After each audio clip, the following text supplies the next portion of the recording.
Everyone, तो start करते हैं अपना 30 डेज सीरीज का। आई होप कि आप सभी मेरे साथ 30 डेज तक रहोगे। जितने भी स्टूडेंट हैं वो सारे रहेंगे। सो स्टार्ट करते हैं guys real number chapter number 1 से। रियल नंबर से आपके एग्जाम में कितने मार्क्स के क्वेश्चन आएंगे? आपके एग्जाम में 6 मार्क्स के क्वेश्चन रियल नंबर से आएंगे। तो ये 6 मार्क्स कर लें अपना, बिल्कुल करेंगे। स्टार्ट करते हैं वीडियो को। चलो फ्रेंड्स, तो ये पता है आपको कि रियल नंबर का डेफिनेशन क्या होता है? Real numbers are the numbers which can be represented on number line. Number line पे जितने भी नंबर्स को हम रिप्रेजेंट कर सकते हैं वो हमारे रियल नंबर होते हैं। वो आप जीरो बोल लो, निगेटिव बोल लो, पॉजिटिव बोल लो या फिर पॉइंट में बोल लो, ये सारे हमारे क्या है? रियल नंबर्स हैं। ठीक है। रियल नंबर का एक और डेफिनेशन है, वो क्या है? Real number are the combination of rational and irrational number. Rational और इरेशनल नंबर कॉम्बिनेशन को हम रियल नंबर भी कहते हैं। नेक्स्ट यहाँ पे कुछ नंबर्स हैं, उसके बारे में जान लेते हैं कि ये क्या है। शायद फर्स्ट है आपका नेचुरल नंबर। नेचुरल नंबर क्या होता है? Counting numbers from 1 to infinity are called natural number. Example है आपका 1 2 3 4। जितने भी नंबर्स को हम काउंट कर सकते हैं उन्हें हम नेचुरल नंबर बोलते हैं। होल नंबर क्या है? बस नेचुरल नंबर के साथ एक जीरो लगा दो, ये आपका होल नंबर हो गया। All countings number together with zero form the collection of whole number. सारे नेचुरल नंबर के साथ एक जीरो आ गया, वो आपके होल नंबर हो गए। ठीक है। नेक्स्ट है आपका इंटीजर। इंटीजर क्या होता है? Positive, negative number, zero. तो ये सारे आपके इंटीजर्स के एग्जाम्पल है। देख लो -3, -2, -1, 0, 1 2 3। तो ये सारे आपके इंटीजर्स हैं। नेक्स्ट रैशनल नंबर, याद है क्या होता है? Number of the form p by q where p and q are integer, q not equal to 0। कोई भी नंबर जो आपके p by q के फॉर्म में है वो आपके रैशनल होते हैं और q हमेशा नॉट इक्वल टू 0 होना चाहिए। ठीक है। जैसे में आपका रैशनल नंबर 1 क्या एक रैशनल नंबर है, नीचे आपका 1 छिपा हुआ होता है। फिर आपका ये -3 है, -2 है, -1 है, 0। ये सारे आपके रैशनल नंबर हैं। ये फ्रैक्शन में है, ये आपके रैशनल नंबर है। ठीक है। रैशनल नंबर आपके टर्मिनेटिंग होते हैं। नेक्स्ट है आपका इरेशनल नंबर। इरेशनल क्या होगा? रैशनल के जस्ट अपोजिट, जिसको आप p by q के फॉर्म में नहीं लिख सकते हो। और irrational number non terminating and non repeating decimals होते हैं। एग्जांपल में आपका ये देख लो 3.1452। तो ये जो है आगे रिपीट कहीं पे भी नहीं होगा। पाई, √2, √3 ये सब का है आपके इरेशनल नंबर्स हैं। Next prime number. Prime number क्या होता है फ्रेंड्स? प्राइम नंबर वही होता है जिसका फैक्टर 1 और वो खुद हो, उसके अलावा कोई और नहीं। ठीक है। तो ये आपके प्राइम नंबर होते हैं। एग्जाम्पल में 2, 3, 5, 7, 11। इसका फैक्टर क्या है? 13 का 13 इंटू 1, यही सिर्फ इसका फैक्टर है खुद और 1, उसके अलावा कोई और नहीं। 13 क्या हो गया? हमारे प्राइम नंबर हो गए। Next composite number. Composite number क्या होते हैं? जिसका 2 से ज्यादा फैक्टर हो वो हमारे कंपोजिट नंबर होते हैं। एग्जाम्पल 4 का एक और फैक्टर क्या है? 2 और 1 है, 2 से ज्यादा फैक्टर आपका 4 का है। उसका 9 है, 9 का 2 से ज्यादा फैक्टर है, 3 है, 9 है, 1 है। ठीक है। तो ये सारे जो इसके भी 2 से ज्यादा फैक्टर है वो आपके कंपोजिट नंबर होते हैं। ये रहे इनके एग्जाम्पल। अब मेन आ जाते हैं, जो भी था वो आपका बेसिक था। मेन पॉइंट यहाँ से स्टार्ट होता है आपका फंडामेंटल थ्योरम ऑफ अरिथमेटिक। ये क्या होता है? बहुत ईजी है, एक बार में समझ लो अच्छे से। ठीक है। यहाँ पे देखो, every composite number can be expressed factorized as a product of primes, and this factorization is unique apart from the orders in which the prime factor occurs। पे क्या बोल रहा है वो समझो। बोल रहा है ये कि हर एक कंपोजिट नंबर अभी मैंने बताया क्या होता है, जिसके 2 से ज्यादा फैक्टर होते हैं वो आपके कंपोजिट नंबर होते हैं। तो हर एक कंपोजिट नंबर को हम सभी एक्सप्रेस कर सकते हैं किसके फॉर्म में? प्रोडक्ट ऑफ प्राइम नंबर के प्रोडक्ट के फॉर्म में हम उसे एक्सप्रेस कर सकते हैं। और उसका जो फैक्टराइजेशन है वो क्या होगा? वो यूनिक होगा। और वहाँ पे जो प्राइम फैक्टर्स है उसके ऑर्डर यहाँ पे मैटर नहीं करेंगे। समझ आया? कुछ नहीं आया तो एग्जाम्पल से पूरा समझ आएगा। यहाँ पे देखो, यहाँ पे हम 2 एग्जाम्पल लेते हैं। ठीक है। 36 एंड 45, इसको फैक्टराइज कर लेते हैं। 45 को फैक्टराइज करेंगे तो ये इस तरह से होगा, 36 को ये इस तरह से। ठीक है। यहाँ पे इस तरह से लिख लिए हम लोगों ने। 36 को लिख दिए 2 × 2 × 3 × 3। 45 को हम लोग 5 × 3 × 3। ठीक है। सो यहाँ पे क्या हुआ? फंडामेंटल थ्योरम ऑफ अरिथमेटिक, जो आपका कंपोजिट नंबर है 36 क्या है आपका एक कंपोजिट नंबर, 45 क्या है आपका एक कंपोजिट नंबर। ये कंपोजिट नंबर को हम लोगों ने जब फैक्टराइज किया तो ये जो आपका फैक्टर आया 2 × 3, 5 × 3 3, ये जो फैक्टर है आपके वो प्राइम फैक्टर है। क्या है? ये जो आपका 2 है, ये जो आपका 3 है, ये जो आपका 5 है, ये सारे क्या है? आपके प्राइम है। प्राइम नंबर है, तो प्राइम नंबर का जो प्रोडक्ट के फॉर्म में आएगा, यही आपका फंडामेंटल थ्योरम ऑफ अरिथमेटिक है। यहाँ पे क्या लिखा हुआ है, apart from order.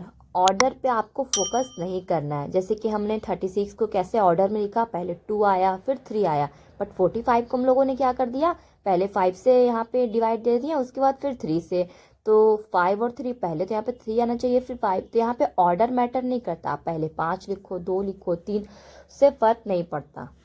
So I hope कि आपको फंडामेंटल थ्योरम ऑफ अरिथमेटिक समझ आ गया होगा। कुछ नहीं है, बस जो आपके कंपोजिट नंबर है उसको आपको प्राइम नंबर के प्रोडक्ट के फॉर्म में लिखना होता है, यही आपका फंडामेंटल थ्योरम ऑफ अरिथमेटिक है। ठीक है, ये सारे आपके प्राइम नंबर है।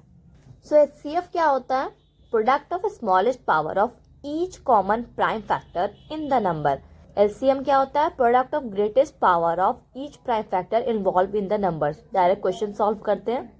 यहाँ पे एग्जांपल लेते हैं 12 एंड 28। ठीक है, इसका पहले हम प्राइम फैक्टराइजेशन निकालेंगे। तो क्या आएगा, 28 को 2 टाइम्स 14, 2 7 2। ठीक है, ये आ जाएगा 12 का क्या आ जाएगा 2 2 3। इसको हम यहाँ पे रीअरेंज करके अच्छे से लिख देंगे, 2 इंटू 2 इंटू 3, 2 इंटू 2 इंटू 7। ठीक है, ये दो हम लोग लिखनी है 12 और 28 का। अब निकालना है एचसीएफ। क्या था हमारा डेफिनेशन एचसीएफ का, जो दोनों में कॉमन हो वही आपका एचसीएफ होता है, हाईएस्ट कॉमन फैक्टर।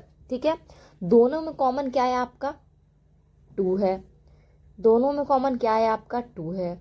और कुछ कॉमन है नहीं है, तो ये दोनों कॉमन है, इसलिए 2 इंटू 2, यहाँ पे हमारा 4 आ गया। तो समझ आया एचसीएफ कैसे निकालते हैं। ये मैं इसलिए इसको समझा रही हूँ गाइस, क्योंकि ये बहुत इंपॉर्टेंट है। बहुत सारे स्टूडेंट को एचसीएफ और एलसीएम निकालना नहीं आता है, तो उनके लिए तो ये ज़रूरी हो गया ना। तो ये प्लीज़ फ्रेंड्स ध्यान से समझो, यहाँ पे क्या बोल रहे हैं, जो दोनों में कॉमन है वही सिर्फ लिखना है आपको। दोनों में यहाँ पे 2 कॉमन है, 2 लिख दिए। दोनों में 2 कॉमन है, 2 लिख दिए। 2 इंटू 2 क्या होता है 4। एलसीएम क्या, जो आपने एचसीएफ के लिए लिखा वो जो दोनों में कॉमन है वो लिख दिए। उसके बाद जो बचा हुआ नंबर, इसलिए यहाँ पे मैंने ब्रैकेट दे के लिखा, वो बचा हुआ नंबर कौन है 7 और 3, उसको भी लिखना है। एलसीएम में क्या, जो दोनों में कॉमन है पहले वो लिखेंगे, एंड जो बाद में जो बचा हुआ नंबर है उसको लिखेंगे। फिर मल्टीप्लाई कर दीजिए, 2 इंटू 2 4, 7 इंटू 3 21, 21 इंटू 4 84। ठीक है, तो एचसीएफ आपका 4 आ गया एंड एलसीएम आपका 84 आ गया। आई होप कि आपको अच्छे से समझ आ गया होगा। नेक्स्ट देखते हैं। देखो ये बहुत इंपॉर्टेंट आपका फॉर्मूला है, product of 2 numbers is equal to HCF into LCM. 2 number का प्रोडक्ट हमारे एचसीएफ और एलसीएम के बराबर होता है। जैसे में कोई पॉजिटिव इंटीजर ए और बी है, ठीक है, तो ए और बी जो है वो इक्वल होगा एचसीएफ और एलसीएम के। ए को हम लोगों ने 12 मान लिया और बी को 28, और एचसीएफ हमारा 2 नंबर्स का 4 है एंड एलसीएम 84 है। इन दोनों को जब हम मल्टीप्लाई करते हैं 12 एंड 28 का एचसीएफ और एलसीएम दोनों को मल्टीप्लाई करते हैं तो हमारा 336 आता है। जब हम लोग एक्चुअली 12 और 28 को मल्टीप्लाई करते हैं तो क्या देख रहे हैं कि हमारा 336 आ रहा है। मतलब कि जब कोई 2 नंबर्स को हम लोगों ने मल्टीप्लाई किया तो वही आया, और वही 2 नंबर्स के जब हम लोगों ने एचसीएफ और एलसीएम निकाला उसको मल्टीप्लाई किया, दोनों इक्वल टू आया। LHS is equal to RHS आ गया। ये जो आपका फॉर्मूला है वो प्रूव हो चुका है कि जो आपका 2 नंबर का प्रोडक्ट होता है वो ऑलवेज इक्वल होता है उसके एचसीएफ और एलसीएम के। ये फॉर्मूला फ्रेंड्स वीवीआई है, वेरी इंपॉर्टेंट फॉर्मूला है। ठीक है, हमेशा याद रखना है इसको।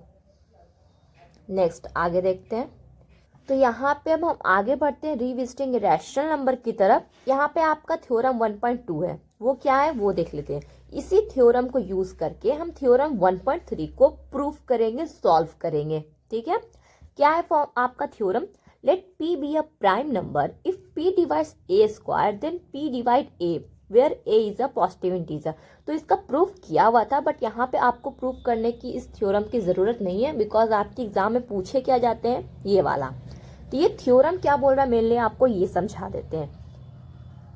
थ्योरम आपका ये बोल रहा है कि अगर कोई प्राइम नंबर है, p जो है एक प्राइम नंबर है, अगर वो डिवाइड कर रहा है आपने a स्क्वायर को, a square is divided by p, that means कि जो आपका a होगा वो ऑल्सो p से डिवाइडेड होगा।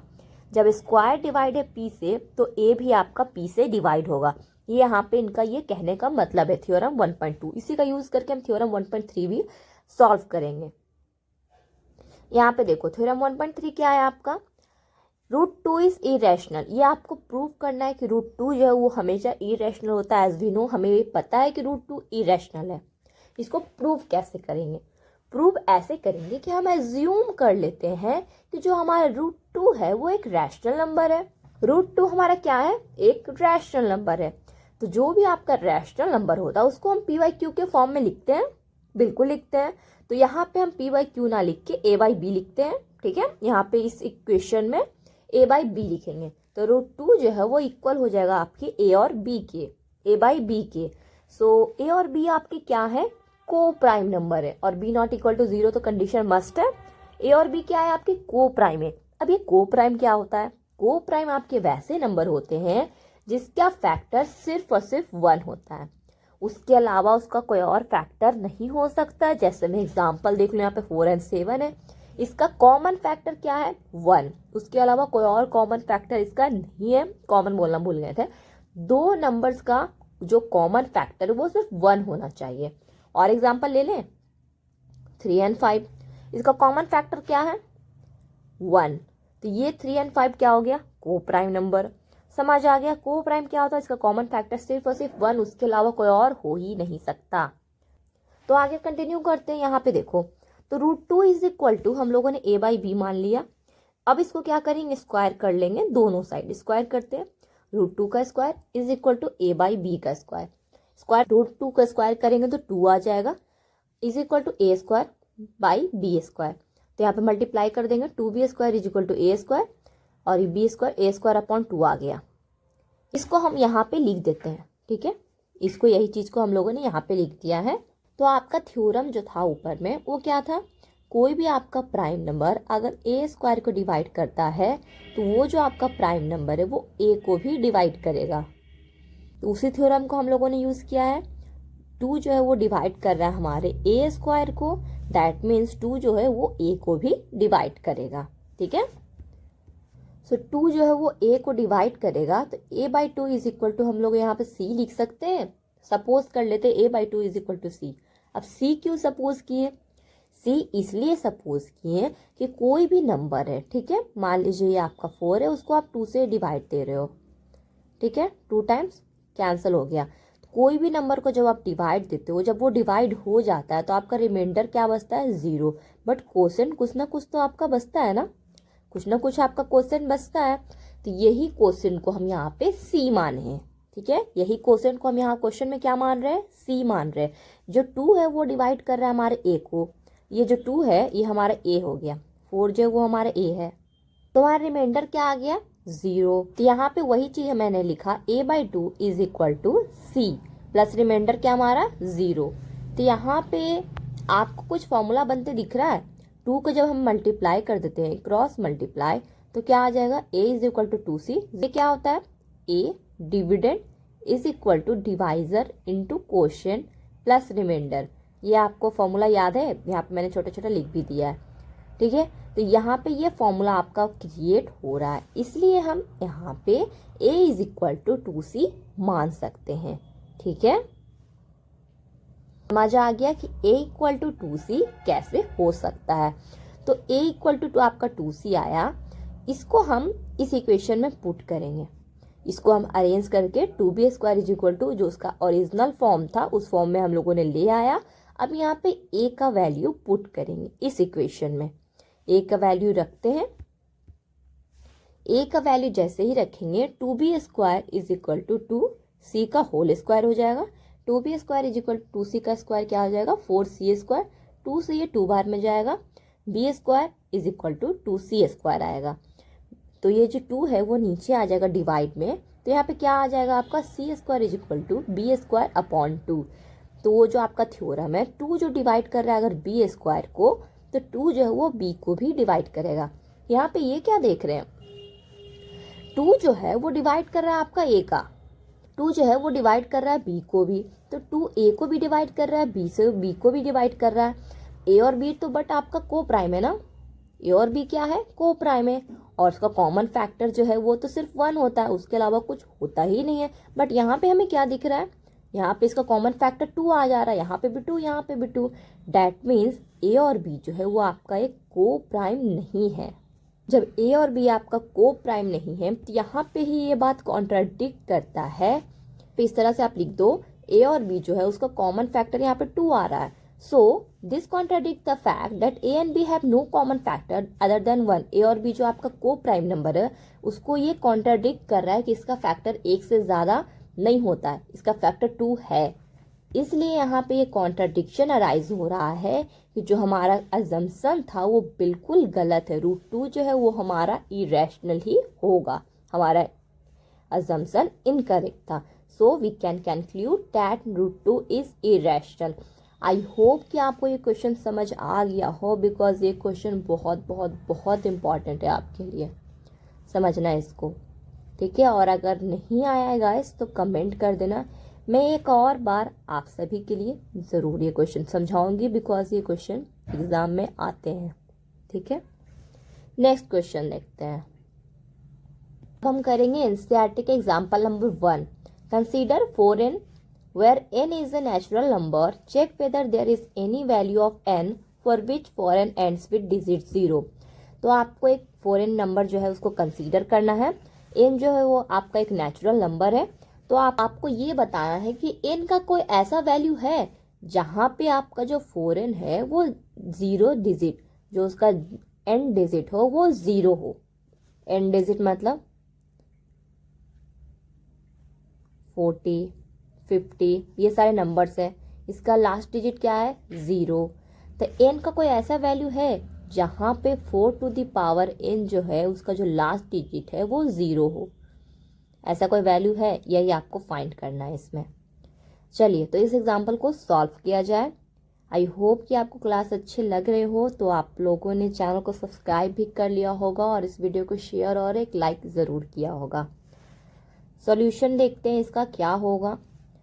एक बात बताओ, कोई भी नंबर अगर वो 0 के साथ एंड होता है तो उसका एक फैक्टर 5 ज़रूर होता है। कोई भी मान लो, ये आपका 10 ले लो, 10 का प्राइम फैक्टराइजेशन निकालो, एक फैक्टर आपको 5 दिख गया, बिल्कुल दिख रहा है, ठीक है। तो यहाँ पे 4 टू द पावर n हम एक एक करके लेके आपको दिखाते हैं, जैसे कि n इज इक्वल टू हम 1 लेते हैं, n इज इक्वल टू 1 ले लिए, 4 टू द पावर 1 क्या आ जाएगा, 4 इसको फैक्टराइज किए 2 आ गया। फिर मान दूसरा ले लेते हैं, ठीक है, इनका वैल्यू 2 ले लेते हैं, 2 लिए तो भी इसका फैक्टर 2 ही आ रहा है, कहीं पे 5 आ रहा है, n का हम कोई भी वैल्यू लेंगे हमारा 5 आएगा ही नहीं, 5 नहीं आएगा। इसका मतलब कि जो आपका 4 टू द पावर n है वो कभी भी 0 के साथ एंड नहीं करेगा, बिकॉज आपके फैक्टर में 5 नहीं आ रहे हैं। सिर्फ और सिर्फ क्या आ रहा है, only prime factor of 4n is 2, सिर्फ और सिर्फ 2 आ रहा है। बट जिस भी नंबर के साथ 0 एंड होता है उसका एक फैक्टर हमेशा 5 होता ही है किसी भी हाल में। बट यहाँ पे हम n का डिफरेंट वैल्यूज रख रहे हैं, 1 रख रहे हैं, 2 रख रहे हैं, तो क्या देख रहे हैं, हमारा सिर्फ फैक्टर 2 आ रहा है। दैट मीन्स कि हमारा according to fundamental theorem of arithmetic क्या है कि जो फैक्टराइजेशन है वो ऑलवेज यूनिक होता है। जो आपका 4n है वो कभी भी एंड नहीं होगा 0 के साथ।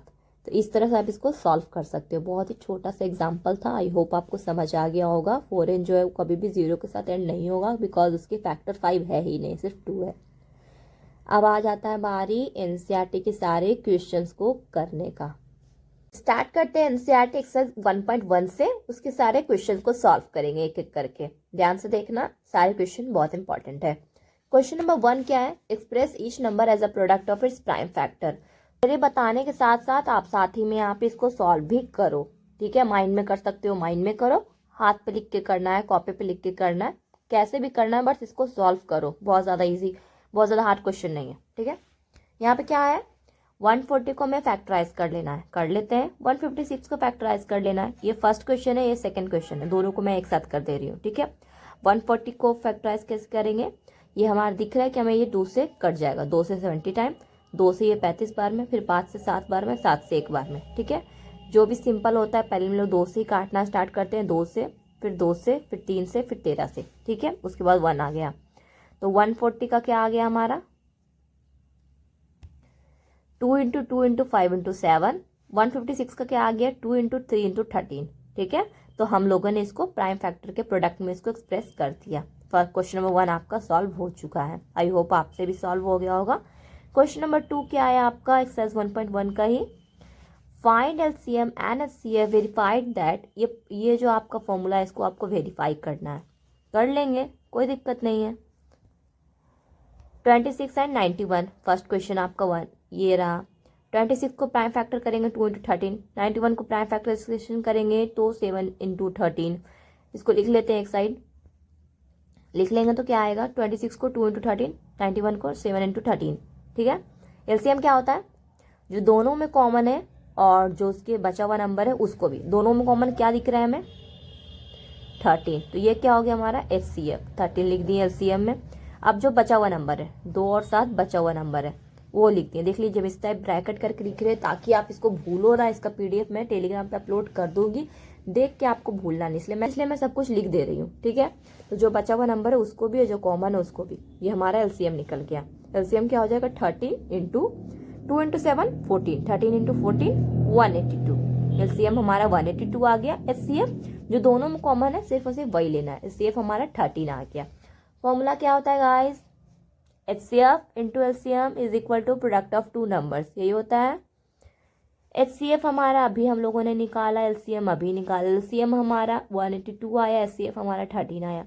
लिख देते हैं 182 × 13, प्रोडक्ट ऑफ 2 नंबर्स। 2 नंबर्स हमारे कौन है, 26 एंड 92। इसको प्रोडक्ट कर लेते हैं। अब यहाँ पे कट कीजिए और आपका LHS is equal to RHS 1 आ जाएगा। ठीक है। 13 से 13 दूना 26, फिर 2 से ये चल जाएगा 91 टाइम्स, 91 से 91 कैंसिल, 1 इज इक्वल टू 1 आ जाएगा। LHS is equal to RHS। तो हमें क्वेश्चन में वेरीफाई करने बोला, हम लोगों ने वेरीफाई कर दिया। ठीक है, समझ आ गया, बहुत सिंपल क्वेश्चन था, यूज आया ना इस फॉर्मूला का, इसलिए बोल रहे थे कि इंपॉर्टेंट है। नेक्स्ट देखते हैं, आपको HCF और LCM फाइंड करना है प्राइम फैक्टराइजेशन मेथड से। यही मेथड सारे स्टूडेंट ही यूज करते हैं, सिंपल होता है ना। तो फर्स्ट क्वेश्चन आपका है 12, 15 एंड 21, 3 नंबर है, वहाँ पे 2 नंबर थे। इसका HCF और LCM फाइंड करने हैं तो 12 का पहले प्राइम फैक्टर निकाल लेते हैं, 15 का निकाल लेते हैं, 21 का निकाल लेते हैं। यहाँ पे मैंने निकाल लिया। ठीक है, बहुत ही सिंपल है, 2 2 2 3 5 3 7। अब इसको एक जगह लिख लेते हैं अच्छे से। 12 का प्राइम फैक्टराइजेशन क्या आया, 2 × 2 × 3। 15 का क्या आया, 3 × 5। 21 का क्या आया, 3 × 7। अब LCM निकाल लो फ्रेंड्स। LCM क्या होता है, जो हमारा ये दिए हुए नंबर्स में कॉमन होता है। दिए हुए नंबर्स में हमारा कॉमन 3 3 3 और कुछ कॉमन नो, तो HCF क्या हो गया हमारा 3, एक साइड 3 LCM में लिख लिए। बाकी जो आपके बचे हुए नंबर है 2 × 2 बचे हुए नंबर है, 2 × 2 लिख दिए। उसके बाद बचा हुआ नंबर 5 है, बचा हुआ नंबर 7 है। मल्टीप्लाई कर दीजिए, 3 × 2 6, 6 × 2 12, 12 × 5 60, 60 × 7 42, 420। ठीक है, तो LCM आपका 420 एंड HCF आपका 3 आ गया। ठीक है, क्वेश्चन नंबर ये आपका 3 सॉल्व हो गया। नेक्स्ट देखते हैं, ये सारे जो क्वेश्चंस है ना फ्रेंड्स, ये आपका बोले ना तो 1 से 2 मिनट में सॉल्व हो जाना चाहिए। और अगर उससे ज़्यादा आपको टाइम लग रहा है ना तो प्लीज़ इस क्वेश्चन को 2 बार 3 बार कर लो, ताकि एग्ज़ाम में फिर आपको प्रॉब्लम ना हो। इस छोटे छोटे क्वेश्चन को सॉल्व करने में नहीं फंसना है ना, बिकॉज इससे भी टफ क्वेश्चन गिवन है, तो ये छोटे क्वेश्चन में फंसे रहेंगे तो फिर कैसे काम चलेगा। चलिए, तो बहुत ईजी क्वेश्चन कर लिया आप सभी लोगों ने। अब थोड़ा कुछ अलग क्वेश्चन करते हैं। ठीक है, अलग क्या, वही है, सब चीज़ सेम है। क्वेश्चन नंबर 4 क्या है, given that HCF of this is equal to 9, HC find LCM। 2 आपके नंबर्स दिए हुए, 306 एंड 657। ये 2 नंबर्स के आपके HCF क्वेश्चन में निकाल दिया गया है एंड आपको LCM निकालने के लिए बोला है। तो क्या करेंगे, जिसको तो फॉर्मूला नहीं आता होगा वो क्या करेंगे, बैठ के इसका प्राइम फैक्टराइजेशन निकालेंगे, उसके बाद LCM निकालेंगे। पर जो बच्चा समझदार है, जो बच्चा पढ़ता है, उसको तो ये फॉर्मूला भाई याद होगा, रटा होगा, वो इस फॉर्मूला का यूज करेगा। Product of 2 number is equal to HCF into LCM, जैसा कि आप हो समझदार और तेज बच्चे। ठीक है, तो 2 नंबर को प्रोडक्ट कर लिए, 306 इंटू 657, 2 नंबर हमारे उसको प्रोडक्ट कर लिए। HCF दे रखा है 9, LCM हमें निकालने बोला है। हम सबसे चालाक हैं, इस फॉर्मूला का यूज़ करके जल्दी से सॉल्व कर लेंगे। LCM क्या हो जाएगा, 9 को डिवाइड में ले आते हैं, 9 से ये 306 जो है वो 34 बार में जाएगा। 34 को 657 से मल्टीप्लाई करेंगे तो हमारे ये इतना आ जाएगा। ठीक है, तो यहाँ पे मैंने मल्टीप्लाई करके भी शो कर दिया है। इस टाइप से मैंने मल्टीप्लाई किया था और फिर यहाँ पे आंसर इसका आ गया। ठीक है, आई होप आप जो मल्टीप्लिकेशन होता है इसका आप ज़्यादा से ज़्यादा प्रैक्टिस हाथ में कीजिएगा। अब टाइम कम है तो ये नहीं सोचना है कि मुझे तो क्वेश्चन समझ गए ना कि इसका पैटर्न ये है, वहाँ पे एग्जाम में सॉल्व कर लेते हैं, अभी मल्टीप्लाई करने की ज़रूरत नहीं है, अभी मोबाइल से कर लेते हैं। अगर ये आप करोगे तो ये आपकी सबसे बड़ी बेवकूफ़ी होगी। ठीक है, एग्ज़ाम में अगर चाहते हो कि सब कुछ फास्ट हो तो प्रैक्टिस अभी से चाहिए। रटने का चीज़ नहीं है मैथ्स, प्रैक्टिस का चीज़ है। नेक्स्ट देखते हैं क्वेश्चन नंबर 5। समझ आ रहा है ना फ्रेंड्स? कोई क्वेश्चन में प्रॉब्लम है तो बोलना, ऐसा नहीं है। कोई भी क्वेश्चन में कोई भी डाउट होगा तो प्लीज़ बोलना। ठीक है, रिक्वेस्ट कर रहे हैं आपसे। बस आपको इस एग्ज़ाम में अपना बेस्ट स्कोर करना है, जितना मेहनत कर सकते हो उतना करना है। नेक्स्ट क्वेश्चन, क्वेश्चन नंबर 5 देखते हैं। जो अभी हम लोगों ने 4 टू द पावर n को सॉल्व किया था क्वेश्चन एग्जाम्पल नंबर 1, सेम वही क्वेश्चन दिख रहा है 6 टू द पावर n के वैल्यू में, बट फिर भी मैं सॉल्व करवाऊंगी। चाहे जो सारे क्वेश्चन को मुझे सॉल्व करवाना है तो मैं करवाऊंगी। यहाँ 4 टू द पावर n है, कोई बच्चे हैं जो थोड़ा सा उलझ जाते हैं 4 to the power 6 to the power n में, मैं सबको लेके चल रही हूँ। ठीक है, तो यहाँ पे 6 टू द पावर n है, क्वेश्चन वही है, check whether 6 to the power n can end with zero for any natural number. क्या कोई ऐसा नेचुरल नंबर n है, कोई n का कोई ऐसा वैल्यू होगा जिसके लिए हमारा 6 टू द पावर जो n है वो नंबर हमारा 0 डिजिट के साथ एंड होगा? कोई ऐसा नंबर है? तो ऐसा है या नहीं वो तो हम आगे देखते हैं, क्वेश्चन को सॉल्व करने से पता चलेगा। ये तो समझ आ गया ना, कोई भी नंबर मान लीजिए 40 है, 80 है, 90 है, जिसके भी एंड में 0 होगा वो नंबर का फैक्टर एक 5 होगा ही होगा। 5 इंटू 16, इसका एक फैक्टर 5 हुआ। 5 इंटू 8, तो इसका एक फैक्टर 5 हुआ। तो कोई भी नंबर ले लीजिए इसका एंड 0 के साथ होगा, उसका एक फैक्टर 5 होगा ही होगा। इतना तो क्लियर है, आई होप आपको उस क्वेश्चन में समझ आ गया होगा। तो यहाँ पे देखिए, if number 6 to the power n, इसी तरह से एग्जाम्पल लिखना गाइस। ठीक है, n with this is 0 then it must be divisible by 5। कोई भी नंबर अगर आपका डिजिट 0 के साथ एंड होता है इसका मतलब वो हमारा नंबर 5 से जरूर कटेगा, डिविजिबल होगा। तो हमें ये पता है, we know that any number with unit place 0 और 5 it will be divisible by 5। कोई भी नंबर आपका 0 या 5 के साथ एंड होता है, उसका यूनिट प्लेस 0 और 5 होता है, वो हमेशा हमारे डिविजिबल होता है 5 से। तो 6 टू द पावर n का जब हम लोग प्राइम फैक्टराइजेशन करेंगे देयरफॉर तो क्या आएगा, 2 into 3 power n। Therefore the prime factorization of 6 to the power n does not contain prime number 5। तो उसमें प्राइम नंबर में 5 आया ही नहीं।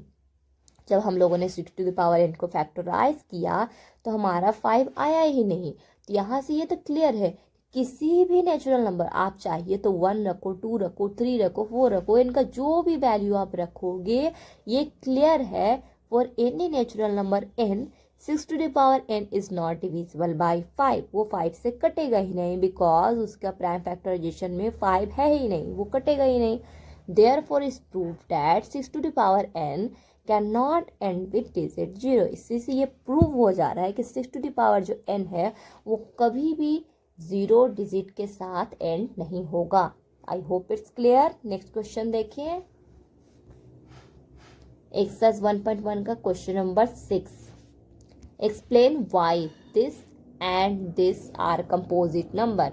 ये कंपोजिट नंबर क्यों है भाई, एक्सप्लेन करो। कर लोगे या मैं कर दूं?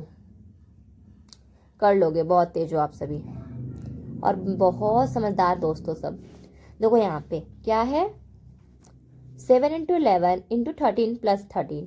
ठीक है, तो पहले क्या करना है, हमें यहाँ पर 13 दिख रहा है, 13 को कॉमन कर लेंगे, अंदर क्या बचेगा 7 इंटू 11 इंटू 1 प्लस 1। इसको मल्टीप्लाई करके ऐड कर लेते हैं। 11 इंटू 7 कितना होता है 77 प्लस 1, 77 प्लस 1 78। 13 इंटू 78 क्या हो जाएगा, मल्टीप्लाई नहीं करना है, हमें समझदार है, हम समझदार हैं, हम समझदारी से काम लेंगे। 78 को हम फैक्टराइज करेंगे, 2 इंटू 3 इंटू 13 आ जाएगा। फैक्टराइज कर लिए। कोई भी नंबर आपका कंपोजिट कैसे होता है, जब उसका 2 से ज़्यादा फैक्टर होता है। यहाँ पे तो हमें साफ साफ दिख रहा है इसके फैक्टर्स 2 से ज़्यादा ही है। अब नेक्स्ट क्वेश्चन देखो, यहाँ पे आपका 5 कॉमन है, 5 कॉमन कर लो, अंदर क्या बचेगा 7 into 6 into 4 into 3 into 2 into 1 plus 1, ठीक है। तो इसको जब आप मल्टीप्लाई करोगे तो 1008 आएगा, प्लस 1 क्या आ जाएगा 1009। तो इसके जो फैक्टर्स है यहाँ पे देख लो, 2 से ज़्यादा फैक्टर है, 1 इंटू दिस इंटू दिस। तो क्या है इसके 3 फैक्टर, डैट मीन्स ये दोनों नंबर आपके क्या है, कंपोजिट नंबर है, ठीक है। क्वेश्चन नंबर 6 आपका सॉल्व हो गया। नेक्स्ट क्वेश्चन देखें। नेक्स्ट क्वेश्चन है क्वेश्चन नंबर 7, प्रॉब्लम वाला क्वेश्चन है। इसमें एलसीएम निकालेंगे या फिर एचसीएफ, सबसे बड़ा कंफ्यूजन यही होता है। पहले ये क्वेश्चन देख लो, फिर एलसीएम कैसे निकालते उसका मैं एक छोटू सा ट्रिक बताऊंगी, ठीक है। लास्ट तक देखना वीडियो, लास्ट में मैं वो ट्रिक बताने वाली हूँ कि एलसीएम कैसे निकालते हैं, वर्ड प्रॉब्लम में क्या क्या उसका कुछ हिंट मिलेगा आपको क्वेश्चन से, ठीक है। यहाँ पे देखो, there is a circular path around a sport field, Sonia takes 18 minute to drive 1 round of the field while Ravi takes 12 minutes for the same.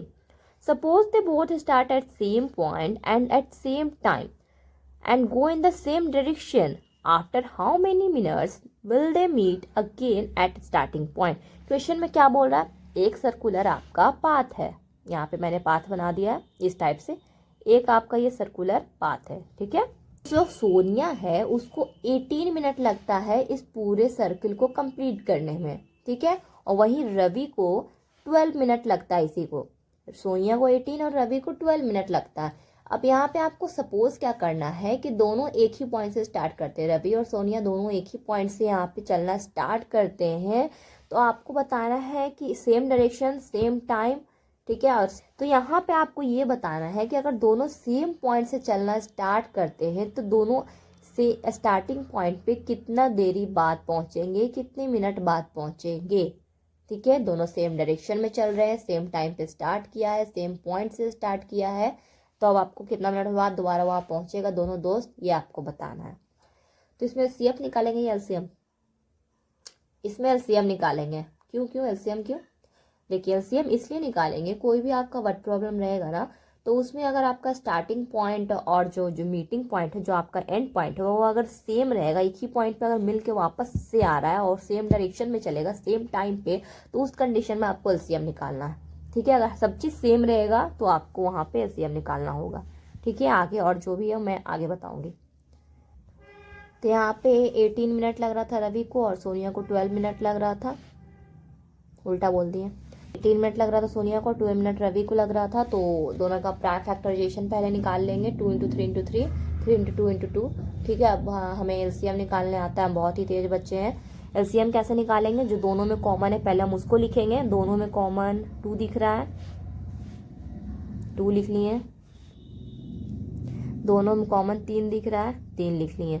अब बचा हुआ नंबर क्या है, बचा वही हमारा 3 और 2 है, 3 और 2 को बचा हुआ नंबर लिखिए। 2 इंटू 3 6, 2 इंटू 3 6, 6 इंटू 6 36, ठीक है। सो आंसर इसका क्या हो जाएगा, Sonia and Ravi meet again starting point in 36 minute, 36 minute बाद, 36 मिनट भागने के बाद दोनों एक ही पॉइंट पर मिल जाएंगे, ठीक है। क्वेश्चन समझ आ गया। नेक्स्ट क्वेश्चन देखते, कितना इजी था, सिर्फ एलसीएम निकालना था, हमारा काम हो गया। एलसीएम तो हमें निकालना आता ही है। नेक्स्ट क्वेश्चन देखें। तो एक्सरसाइज 1.1 के सारे क्वेश्चंस हम लोगों ने सॉल्व कर लिया है गाइस। सो आई होप कि आपको उसके सारे क्वेश्चन समझ में आ गए होंगे, बहुत ज़्यादा टफ नहीं थे। बट आप में से अगर किसी भी स्टूडेंट को कोई डाउट है तो आपके डाउट को सॉल्व करना मेरी जिम्मेदारी है, कमेंट कर दीजिएगा।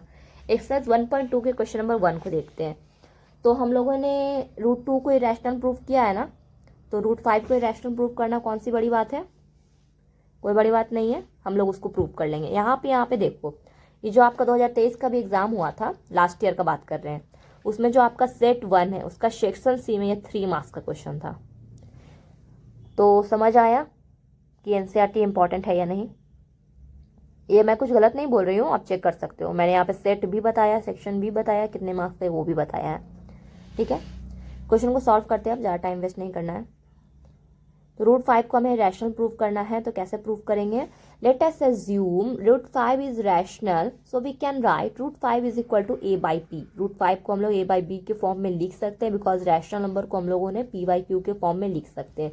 ए और बी जो है वो क्या होगा? को प्राइम होगा और बी नॉट इक्वल टू 0 होगा। फिर हम क्या करेंगे? दोनों साइड स्क्वायर कर देंगे।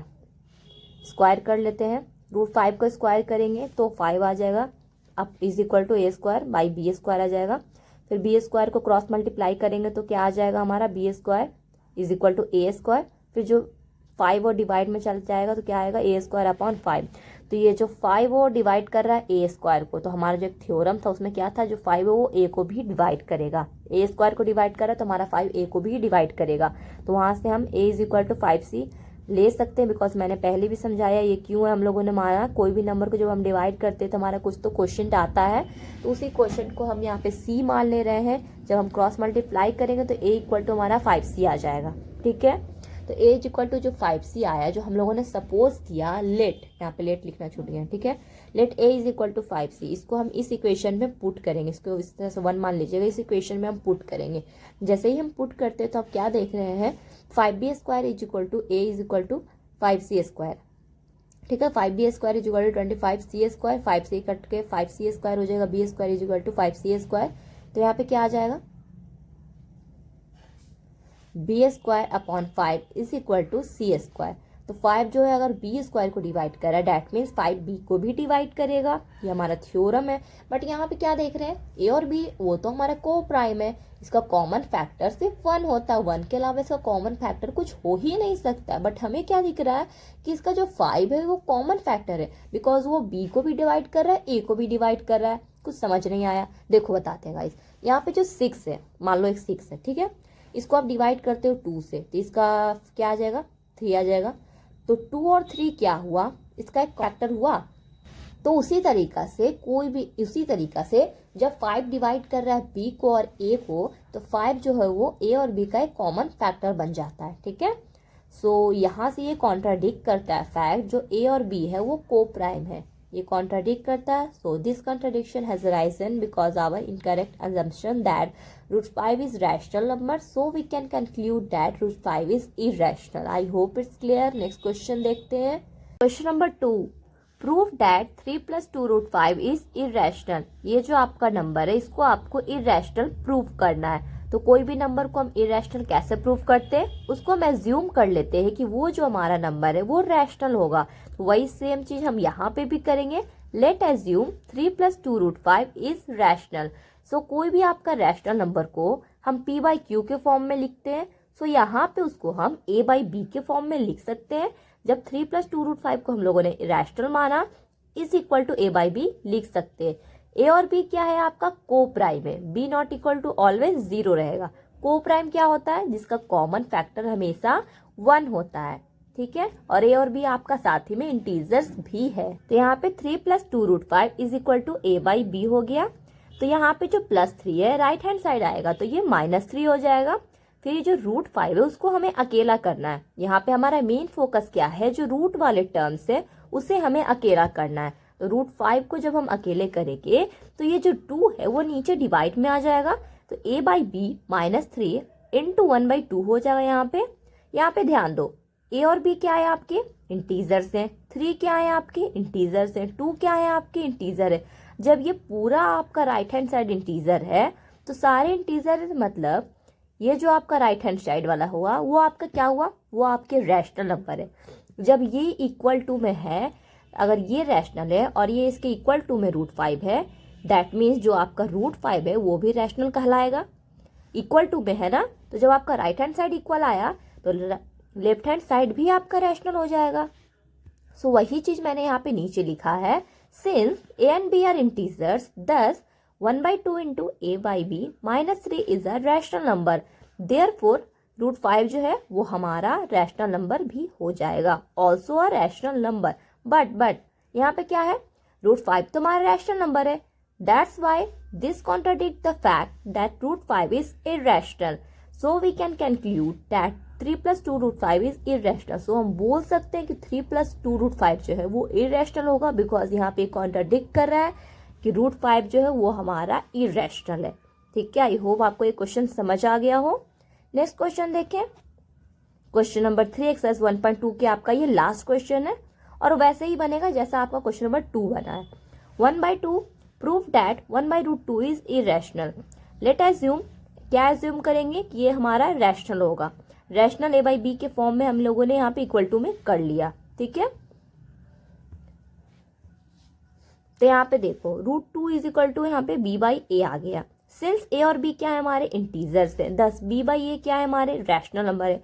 दैट्स वाई अगर राइट हैंड साइड आपके रैशनल है, इक्वल टू में आपका √2 है, तो ये भी आपका रैशनल हो जाएगा। बट √2 जो है वो हमारा रैशनल नहीं इरेशनल नंबर है, इसलिए यहाँ पे ये कॉन्ट्राडिक्ट करेगा। But this contradict the fact that √2 is irrational, therefore we can conclude 1/√2 is irrational number, hence it's proved. दोनों बिल्कुल ही सेम क्वेश्चन थे, कोई अंतर नहीं है। तो यहाँ पे मैंने जिस तरीका से लिखा है सेम इसी तरीका से आप अपने एग्जाम में भी लिखोगे, कुछ भी गलत मत करना। ठीक है, यही सब लिखने में मार्क्स मिलते हैं, तो ये सारा मार्क्स आपको मिलना चाहिए। नेक्स्ट यहाँ पे कुछ इंपॉर्टेंट रिजल्ट है, वो देख लो।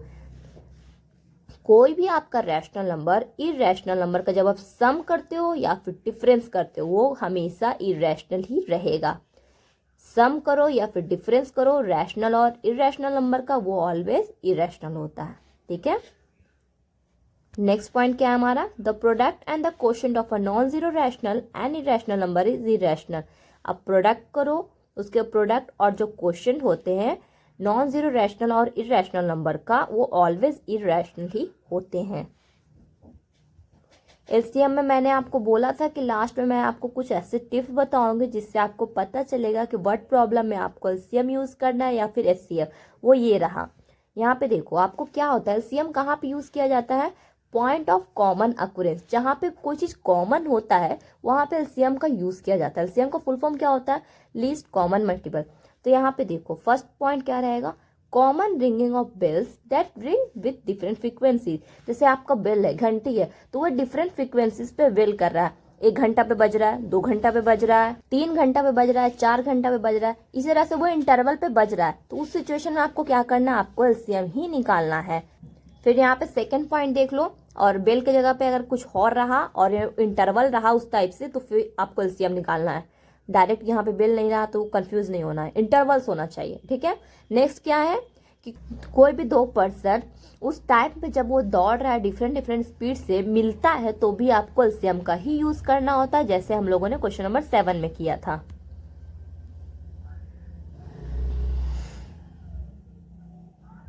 सो फ्रेंड्स, मैंने जैसा कि आपको बताया था लास्ट में हम कुछ PYQ भी करेंगे, तो लास्ट ईयर से ही डायरेक्ट मैंने यहाँ पे PYQ लेके आई हूँ। सेक्शन ए आपका सेट 1 का 2023 का है। क्वेश्चन नंबर 1 देख लो, the ratio of HCF to LCM of the least composite number and the least prime number is. तो आपको लीस्ट कंपोजिट नंबर और लीस्ट प्राइम नंबर का LCM और HCF का रेशियो क्या होगा ये आपको बताना है। तो समझ आया, मैंने स्टार्टिंग में आपको natural number, composite number, prime number क्यों बताया। अगर आपको पता ही नहीं है कि कंपोजिट नंबर क्या होता है, तो आप क्या ही लीस्ट उसका कंपोजिट नंबर निकालोगे, क्या ही लीस्ट प्राइम नंबर निकालोगे, नहीं ना। इसलिए मैंने स्टार्टिंग में वो बताया था। तो लीस्ट कंपोजिट नंबर क्या है, 4 से पहले क्या आता है, 2 और 3। 2 और 3 के कोई भी 2 से ज़्यादा फैक्टर नहीं है, बट 4 के 2 से ज़्यादा फैक्टर है। लीस्ट प्राइम नंबर आपके 2 होंगे। ठीक है, तो 4 और 2 का आपको क्या करना है, पहले आप उसको प्राइम फैक्टराइज कर लो, क्या होगा 2 × 2 × 1 2 × 1। ठीक है, अब उसको HCF और LCM का आपको रेशियो बताना है। तो HCF क्या हो जाएगा, जो दोनों में कॉमन है, दोनों में कॉमन सिर्फ यहाँ पे 2 दिख रहा है, 2 लिख लिए। LCM में क्या करना है, जो दोनों में कॉमन है वो लिख लिए, और जो बचा हुआ नंबर है वो लिख लिए। 2 × 2 4 हो गया। तो HCF और LCM का आपको रेशियो पूछा था, HCF हमारा 2 आया, LCM हमारा 4 आया। रेशियो क्या आ गया, 1:2। So correct option will be option A. समझ आ गया फ्रेंड्स, बहुत इजी क्वेश्चन था, आई होप आपको समझ आ गया होगा। नेक्स्ट क्वेश्चन देखते हैं। देखो ये 2 मार्क्स का क्वेश्चन है आपका, सेक्शन बी से है। ठीक है, PYQ है सेट 1 का। तो क्वेश्चन नंबर 21 है, उसमें 2 numbers are in the ratio, 2 number आपका रेशियो में गिवन है और उसका जो LCM है वो आपको गिवन है, तो आपको HCF फाइंड करना है। तो आप हमारे समझदार बच्चे हो, आपको ये पता है कि ये कैसे सॉल्व होगा। फॉर्मूला तो पता है ना फ्रेंड्स, क्या होता है, product of two numbers is equal to HCF into LCM। ठीक है, बहुत अच्छे, याद है आप सभी को। तो क्वेश्चन क्या बोल रहा है, यहाँ पे देखो, जो दो नंबर रेशियो में है उसको हम 2x और 3x मान लेते हैं। ठीक है, हमारा LCM 180 गिवन है। अब क्या करेंगे, जो दो नंबर है उसको पहले प्राइम फैक्टराइजेशन निकालेंगे। हमारा कोई भी नंबर रहता है तो हम क्या करते हैं, उसको प्राइम फैक्टर निकालते हैं, फिर उसके बाद ही हम उसका HCF और LCM निकालते हैं। 2x को प्राइम फैक्टराइज किए 2 इंटू एक्स इंटू 1, 3x को प्राइम फैक्टराइज किए 3 इंटू एक्स इंटू 1। ठीक है, LCM क्या होगा, जो दोनों में कॉमन हमारा x है, उसके अलावा जो बचा हुआ नंबर, उसके अलावा बचा हुआ नंबर हमारा 2 है, 3 है और 1 है, मल्टीप्लाई कर दिए 6 आ गया। ठीक है, जो आपका LCM है वो क्वेश्चन में गिवन है कि वो 180 है। 6x is equal to 180, x is equal to आपका 30 आ गया। 30 आ गया तो x में वैल्यू पुट कर देंगे, 2 into x, 2 into 30 60, 2 into 3 into 30 90। ठीक है, तो 60 और 90 हमें मिल गया दो नंबर। अब LCM इंटू HCF क्या होता है, A इंटू B होता है। LCM हमारा 180 गिवन है, HCF हमें निकालने के लिए बोला है और दो नंबर हमने फाइंड कर लिया है x का वैल्यू निकाल के। एक हमारा 60 आया, एक हमारा 90 आया है। ठीक है, अब कैलकुलेशन करना है, वो तो हमारी बाएं हाथ की खेल है। HCF क्या हो जाएगा, 60 इंटू 90 अपॉन 180, इसको कैंसिल कर लेना आराम से और HCF आपका 30 आ जाएगा। आई होप कि ये क्वेश्चन आपको समझ आ गया होगा। 2 मार्क्स तो अपने कर ही लेना आप। ठीक है, इस क्वेश्चन को 1 से 2 बार आप रिवाइज कर लेना ताकि 2 मार्क्स आपके कंफर्म हो जाए। ठीक है, समझ आ गया। सो आई होप फ्रेंड्स आपको आज का क्लास अच्छा लगा। ये हमारा फर्स्ट क्लास था, सो आई होप कि आपको अच्छा लगा हो। अच्छा लगा है फ्रेंड्स तो प्लीज़ प्लीज़ प्लीज़ इस वीडियो को अपने सारे दोस्तों के साथ शेयर करना और इस चैनल को सब्सक्राइब करना और इस वीडियो को एक लाइक ज़रूर करना, because this channel needs your support. Thank you very much friends.